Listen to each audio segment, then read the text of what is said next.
Alright guys, welcome back to another reaction video. My name is James. I'm Nobu. And today we're going to be watching Fruits Basket Season 2 episode... Season 2? Season 3. Season 3. Yeah, we got a big reveal last episode. We got a lot more about tohru. And then we got a big reveal, or potential tease anyway, of Kyo, and there being more details with Kyo and tohru's mom, and like she died or so. He killed her. I don't know. Like we both said, I don't think that is actually what happened. I feel like that's what they're implying, though. Yeah, something happened. Something.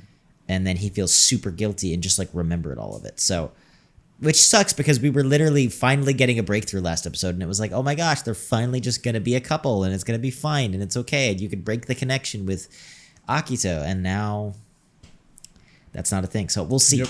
But as always, full length reactions up with the Patreon. The next episode, episode 8, is up for early access if you guys want to go ahead and check that out. And yeah, thank you just for being here. Thank you for joining us, for watching. If you guys are new here, welcome. Hopefully you stick around. And all that being said, let's just get into Fruits Basket Season 3, Episode 7. Okay, are we going to go back to this? I hope. I guess we are.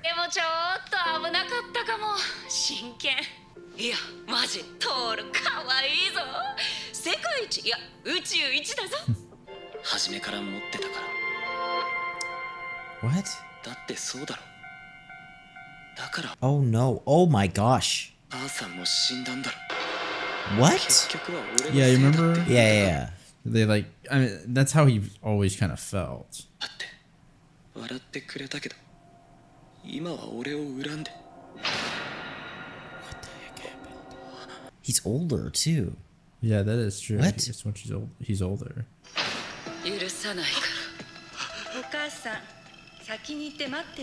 Jeez.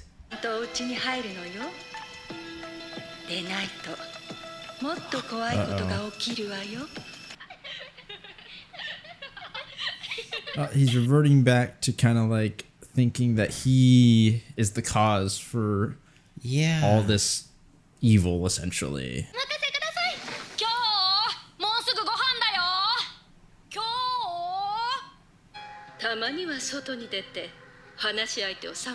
Yeah, what's going on here too? Is she trying to like get back together with Shigure?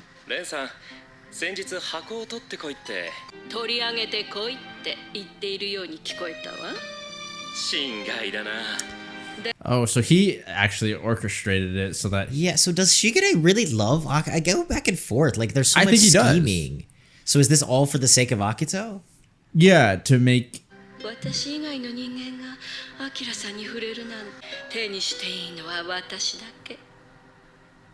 Because in a way that breaks her away from certain things, okay. Right? Because I feel like that's, his goal. Is this, yeah, who is this?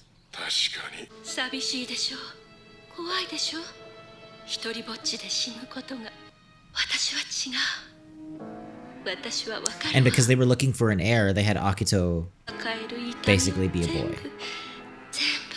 Yeah.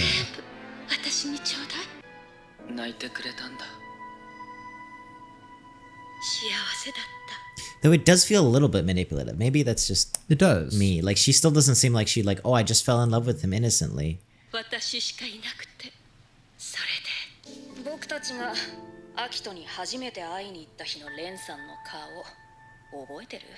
Yeah, she was hurt that people didn't care about her.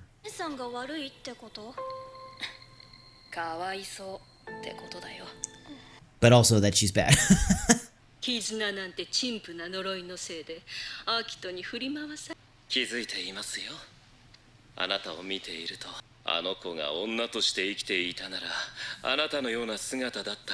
Dang. Dang. That's a roast.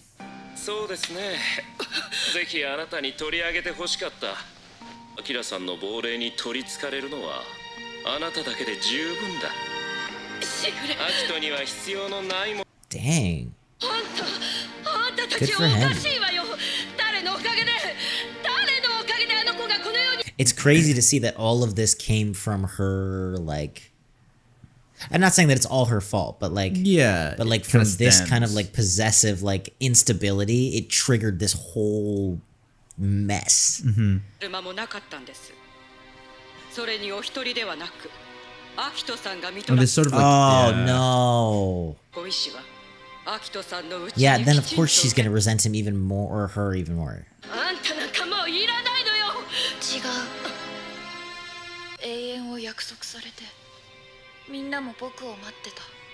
And it's almost like Akito leaned into the god complex even more because of her rejection. It's such a weird situation though. It's so like, weird, dude. It's so weird. There's certain rights and there's certain wrongs on both sides. That makes sense. But I think that her insistence that he's irrelevant, that she is irrelevant, pushed her to be as.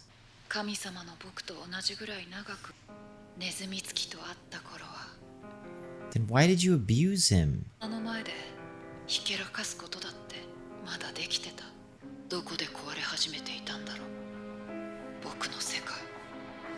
Well, it's when you got, if you started to become too much like your mom essentially. Yeah, honestly. You became too possessive.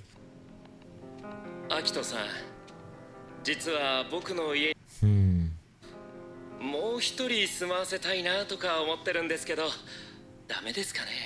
all coming together, man.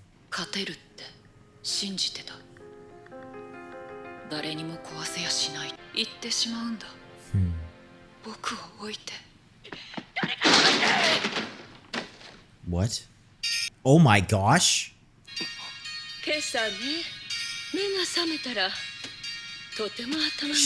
Do we not have like security? What the heck?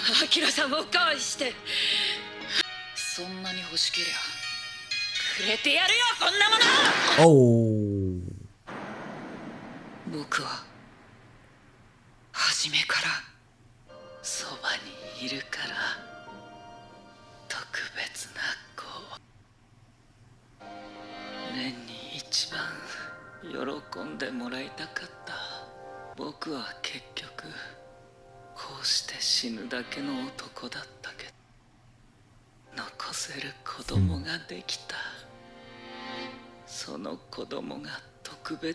Dude, the way that he like thinks of it compared to her, it's very different. So sad, and it's unfortunate.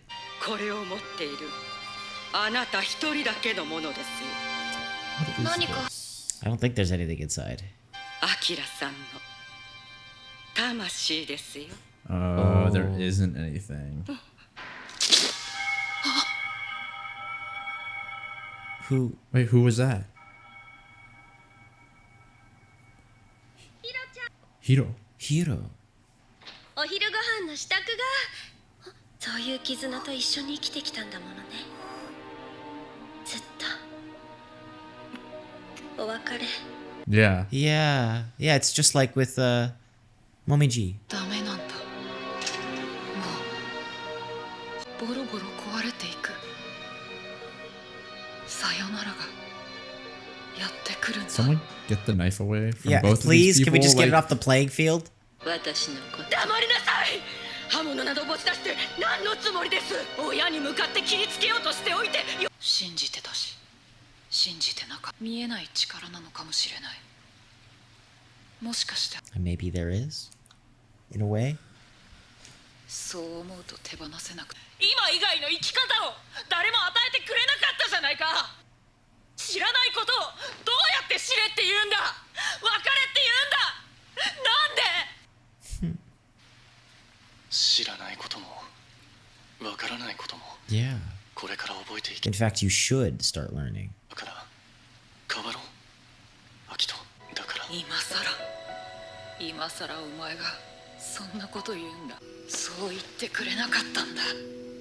なんで最初から僕をしてくれなかったんだ。見捨ててくれなかったんだ。それは Yeah, maybe he should have. 今になって Oh, What? No. 中途半端に放り出すようなその優しさとかってやつが What? 僕を殺し続けたんだ。ずっと償えよ。死 Dude, after... クレノさんどうせ違う Go get him...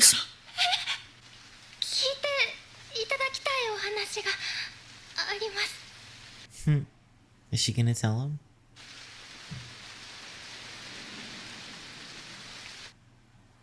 Gosh dang it! This anime, man, what an ending. So, is Kureno dead? Do you think? No. Because that would suck for Uotani. I feel like no. I feel like unless we like see a clear, indication of death, I'm not gonna say that. That's crazy, man. I do feel bad for Akito, and I don't forgive Akito. Like, it's not like I and that's why I actually like this anime. It's not that Akito is forgiven for her evil. Yeah, just because I feel bad for her and just because I sympathize with her, but I do sympathize with her. Like, even though she does say it's too late to kind of change, I think, like, there is a chance to still change for people, That's interesting, though. And so, like, if she does somehow, atone for the things that she's done, like, I'm willing to, to forgive her. Regardless, it goes back to the idea that, like, to do the right thing has merit in itself. Of course. Right? And so it's like, regardless of whether you will ever be forgiven by the Soma family or get redemption in their eyes or something like that, it is worse to do the wrong thing, regardless of what the outcome is. Yes. Like, right? Because it's the same idea that says, like, you can't do the wrong thing for the right reasons, right? Because it's like, okay, it's not about just the outcome. It's about the method. Yeah. And how you go about that. It's and about so in everything. the same way, whether she gets forgiveness, redemption or not, yeah. Yeah, I'm just saying from a personal... No, I mean, it's obviously understandable. Standpoint. Like, I'm... I still think there's the option of, second chances, as long as,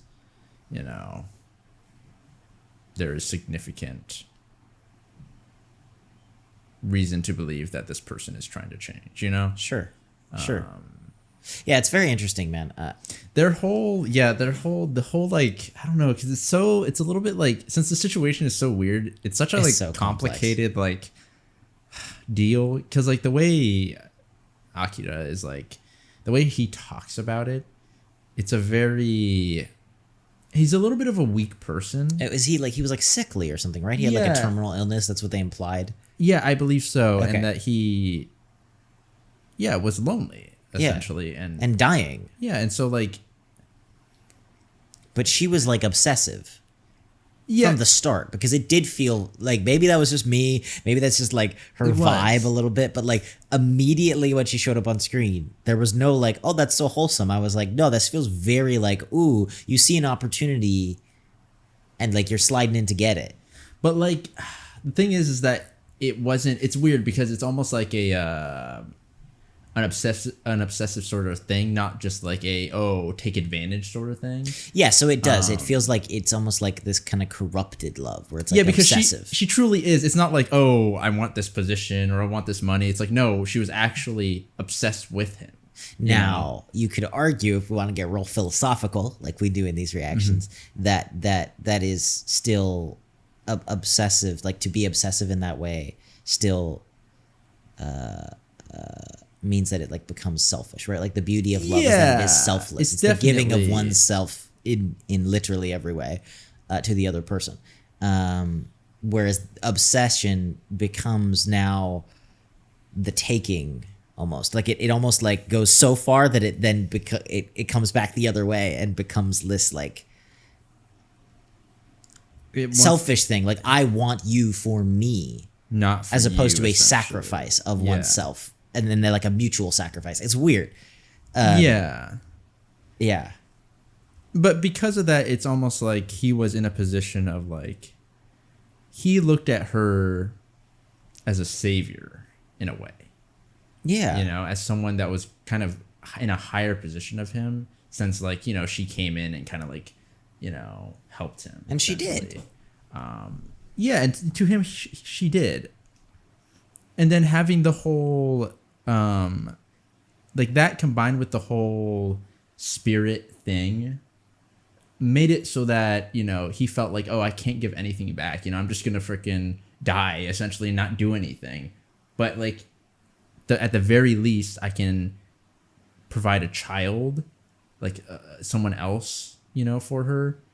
And this child is special, you know? And so he kind of like hung on to those like details that actually, you know, caused Akito to kind of like become unbalanced and too clingy to that idea, you know? Yeah, it's this weird thing of like, because when she got pregnant, he was already dying. It's like straight out the womb, you have your dad almost obsessed with this idea of inheritance and like carrying on the family, like legacy almost. Yeah, and also being like above the rest, right? Of course, yeah. Because of that spirit, and it's kind of like not above, but like it's true that she was special because she is. It's factually special. Yeah, but I don't think that's also where it gets complicated, because I also think that, look, she got some of that pressure from her dad, but I don't think the way that she's acting is because of her dad, and that's why I think not completely. That you get this like catalyst of Ren coming in and causing already this like idea that she has in her head, but it is true in a certain sense. Then you have her like complete and utter rejection of Akito, and that almost seems like this catalyst which pushed Akito to be like, okay, like, because even there where they were talking about Yuki and how she was like, oh, I loved Yuki, and then she said something, it was like a throwaway line, but I thought it was so insightful. Is she had a line where she said like back then I could still show off to Ren or something. Do you remember that line? Mm-hmm. Like, I forgot exactly how it was phrased. And to me, that really stood out, where it was like, oh, see, that's what a lot of this like superiority came from, was as like an F you to Ren, because Ren was like, you're irrelevant and I don't love you. You're nothing to me. You're not Akira. And she was like, see, I am something.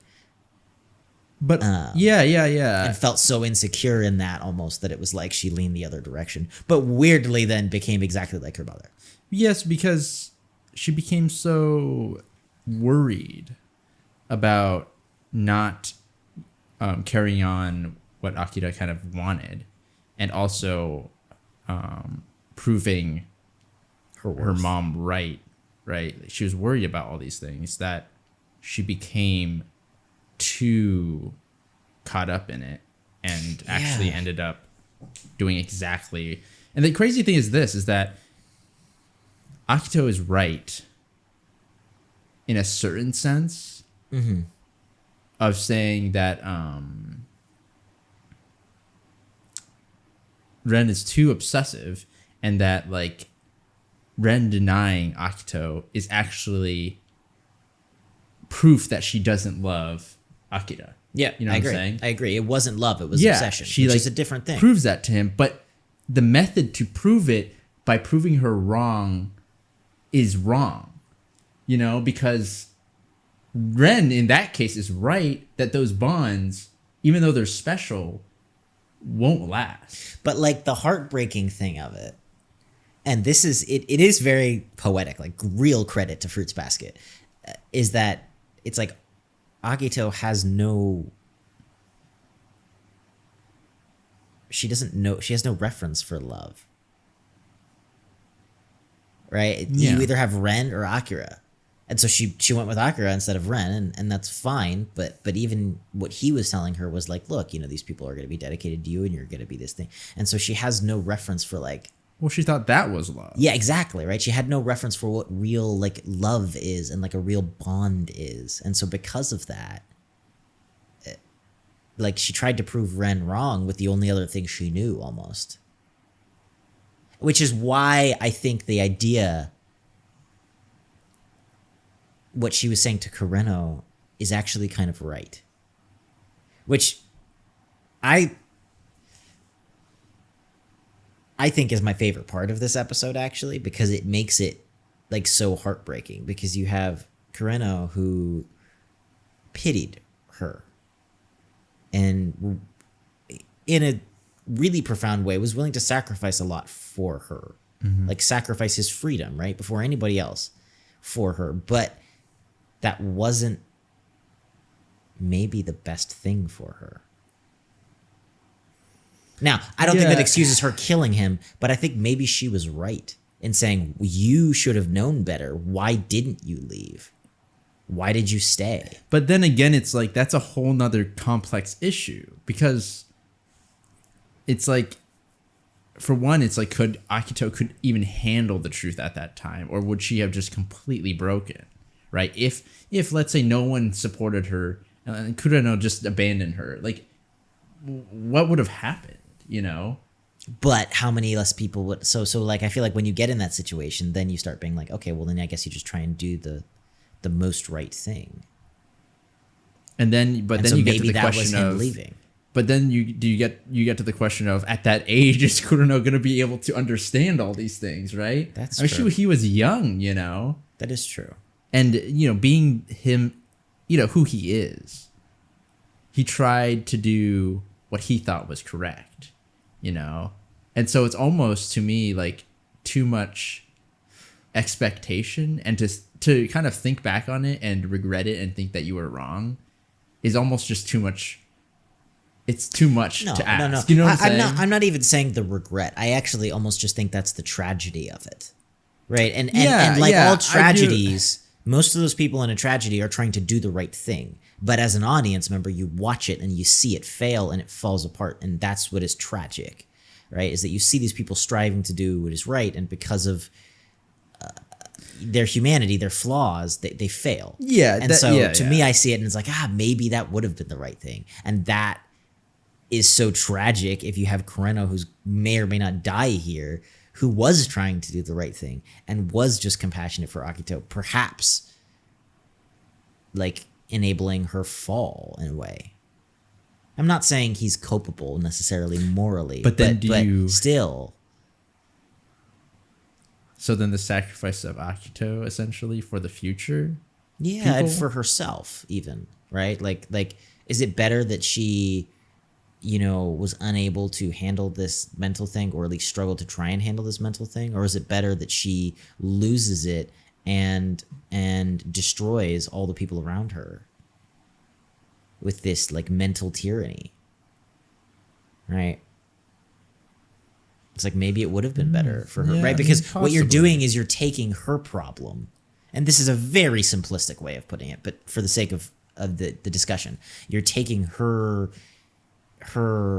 lack of development and humanity and angst and issues and baggage, and you're spreading it amongst innocents. And it's like, look, it's terrible and it's painful and it's horrible that you have to go through that, but maybe putting that weight on so many other persons, so many innocent people who didn't have a choice in that, is not the right call either. But the problem is, this is just not that simple, because regardless of whether Kureno leaves or not, the weight still falls on all those people. Maybe Kureno leaving would have broken. I mean, we don't even know, dude, right? Like, the curse is breaking left and right now. We have no idea exactly why. And I do think, and I'm not saying like he should have, but if you want to run with that idea, like if he had walked away and everybody had realized that you can walk away, I think but you couldn't walk away. But right? Maybe you could. Maybe it's the idea of knowledge that the curse can be broken, right? I mean, like, that's got to be at least part of it, right? Is you see all these people getting pushed to a point where they're like, screw you, Akito, and they get past all of their personal connection and feeling of duty and break away from it. And I definitely think knowing that that's possible in all of this pain and suffering, especially people like Yuki and stuff like that. Yeah, I think maybe people would have broken away, or a few more people. I think there's a good chance. And I don't know. I mean, I don't know. Yeah, it's just interesting, and I really like that because it makes Kureno a little bit more gray. Yeah, I love that. It's really nuanced, is all I'm saying, because it does make you wonder, like, hey, maybe Akito's right. Maybe she did need to suffer and like realize her faults, and then that was the only way. And it sucks that, you know, her mother raised her that way, or she was formed that way and lied to in a certain sense. But, you know, maybe then what was necessary was the pain of that reality forming her into something else. Yeah, possibly. I don't know. Freaking Akito stabbing. I don't know, bro. I'm not defending that. No, I'm not saying that. I'm just saying, dang. I think everybody's in danger, and I think that's why Kureno said, "Go after her, not me." Because that's him again. And it's also sacrificing. Him again. That's him again, also. Yeah. But I also think that it's like, where's she going, dude? If we broke that line and now she's just killing people, where's she going? I feel like she can go straight for Tohru. She's going straight for Tohru. I think. Freaking stupid Kyo is like, well, I gotta go be moody outside. It's like, damn it, Kyo, get it together. Turn into your Pokemon and kick her butt. Freaking Ren. Does he have powers as the cat? He's like a monster, like right? I feel like I would use it, man. Go Incredible Hulk and like transform. Yeah, take off even just the odor, right? Yeah, anything, bro. At this point, it'll take people out. I don't know. We'll see. It's going off though. It's crazy. Yep. All right. Well, as always, full length reactions up with the Patreon. The next episode 8, is up for early access. If you guys want to go ahead and check that out. And yeah, thank you just for being here, and thank you for joining us for watching. If you guys are new here, welcome. Hopefully you stick around, and if you do, we will see you all in the next video.